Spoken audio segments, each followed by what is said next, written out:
Who's having a great time in D.C. is Barack Obama, resident Barack Obama. Yeah, you're not supposed to. Yeah, you're not supposed to be living in D.C. and doing whatever he does in that mansion. Violated many decades of precedent of you're supposed to bug out of town once you're out of office.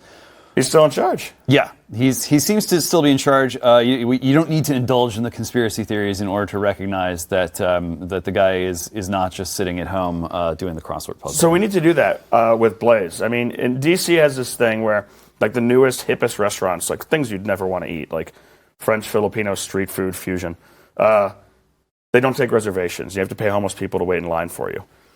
But the Blaze should pay some homeless people to just hang out in front of Obama's house and just keep track of who's coming, who's going, because he has full access to the White House. He's holding meetings whenever he wants. He's on phone calls, and visitors are coming to and from that Colorado Heights mansion.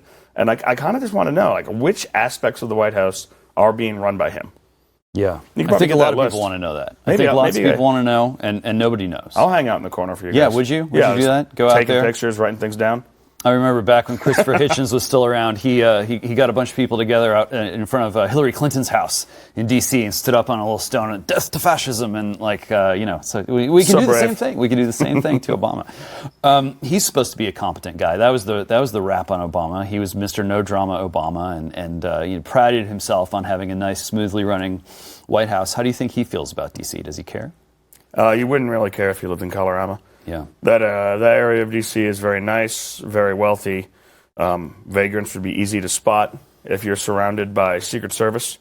You're protected. Although, the carjackings have been spreading to that area. It's starting to hit. You started to see it hitting Georgetown, nearby areas. But if you're that wealthy and you have that level of security, you're so insulated from anything that actually hits normal people. I would be shocked if his children, when they're visiting home, have heard gunshots, have woken them up at night. Yeah. Our President Barack Obama, as I sometimes refer to him, if he's really in charge, then why does this administration seem so dysfunctional? Do you think there are, like, factions grappling for control? There always are, right? Yeah. There always are. And this administration, I think, is less competent, but it's also kind of Barack Obama's third term. While Obama spoke in the language of Ronald Reagan, kind of spoke in this somewhat conservative-leaning American tradition style, if you were to listen to any one of his State of the Unions, you'd come away thinking, oh, this guy seems reasonable. I kind of like this guy. But his policies were significantly more radical. And I think what we're dealing with, what the Democratic Party is dealing with, is the clown show he invited in. I mean, he started as the great unifier. Everyone was excited. Republican voters, I think, were cautiously optimistic. Like, maybe this is a turning point for America. Maybe we can put a lot of this pain behind us. And it turned out he was not interested in that. He was actually interested in making it worse. And racial grievances exploded.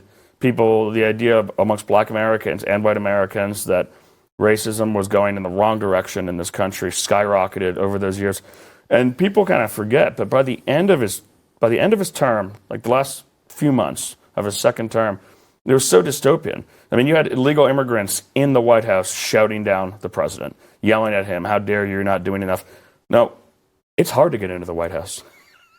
So these people were let in by the president to heckle him and scream at him. I remember, I think, one of the last press conferences that was given at that White House, the reporters were repeatedly clamoring for, well, what are you going to do about this information? And the press secretary had to continuously remind reporters that the First Amendment bars the White House from actually censoring people and stopping Trump from speaking. Now, liberals have gotten over that kind of like quaint idea that they can't stop people from speaking. Now they're kind of full bore into it. But it was strange at the end, and you've got this coalition where you've got black race radicals, illegal immigrant advocates, like basically every citizen of every country except for our country. The U.S. Constitution was written by Emma Lazarus. And the radical socialist groups, and they don't get along. And they certainly don't get along. And you get the Greenies. They certainly don't get along with labor. They don't get along with working-class white people at all, really working-class anyone. And I think a good example you can see of this was the disaster in East Palestine where the train, the railroads essentially accidentally nukes a town. And this seems like it would just be perfect bread and butter Democrat issue. There, you've got regulation problems. You've got a corrupt industry that has an incredible amount of power in Washington, D.C., the trains.